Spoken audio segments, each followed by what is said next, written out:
Imogene swallowed, throat dry, and wished the tea was hers. She needed fortification.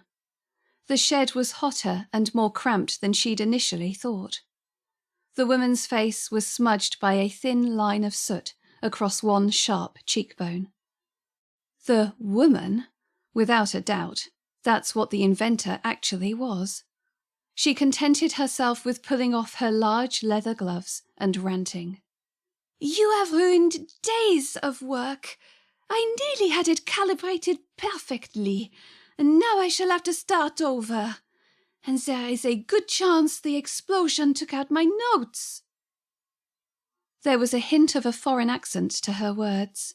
It made them sound silky. The inventor was wearing men's clothing under a workman's leather apron, and as Imogene watched, she actually unbuttoned the cuffs, one burnt, and began rolling up her sleeves. "Well, don't just stand there, girl. You can speak, can you not?" At which juncture, the inventor, what had Henry said her name was? Oh yes, Lefoux, finally turned from the carnage in her laboratory to look Imogene full in the face.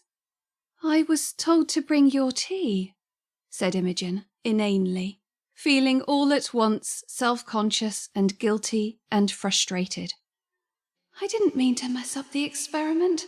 I was only doing as ordered." She tried a hesitant smile. Drone Lefoux stared at her for a long moment, blinking in a sort of trance. Perhaps she'd caught some of the blast. Her eye colour was hard to see in the dingy interior, but Imogene thought they might be green. Then the inventor smiled back. "She has dimples. I love dimples. Oh dear." "I did ask for tea, didn't I? Where's Henri? He knows my foibles, and not to come inside at a delicate time. I'd sooner cold tea than a failed experiment." "He gave me the tray." A statement, if possible, even more inane. "Did he? Well, you should put it down, no?" Imogene looked about, helpless. This part of the laboratory was a little cleaner than the rest, but there was still no free spot on any flat surface large enough to set a teacup, let alone a tea tray. The inventor snorted. "Ah, I see. The desk will do. Don't mind the pepper. A few drips will not hurt them. They have been through worse." Imogene did as instructed, feeling awed and tongue-tied and clumsy. How does such a glorious woman look so good as a man? She mustered up some courage. "I apologise. I shan't make the mistake again. If I'm allowed back, what should I know to do better?" The inventor was regarding her with newly focused interest and sipping tea. She was still smiling. "Oh, please stop with the dimples. They burn."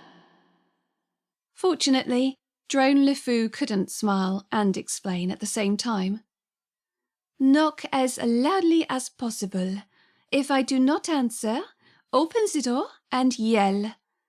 Do not come in. Wait a bit and yell again.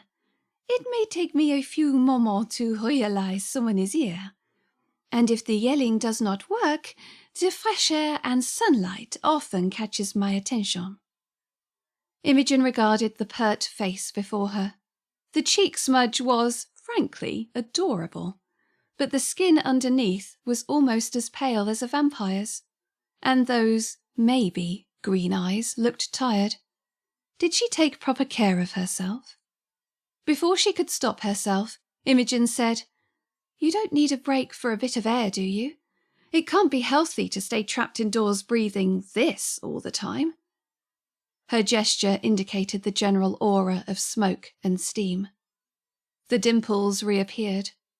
Imogene wondered if she could develop an immunity. Since she was now fantasizing about kissing them, probably not.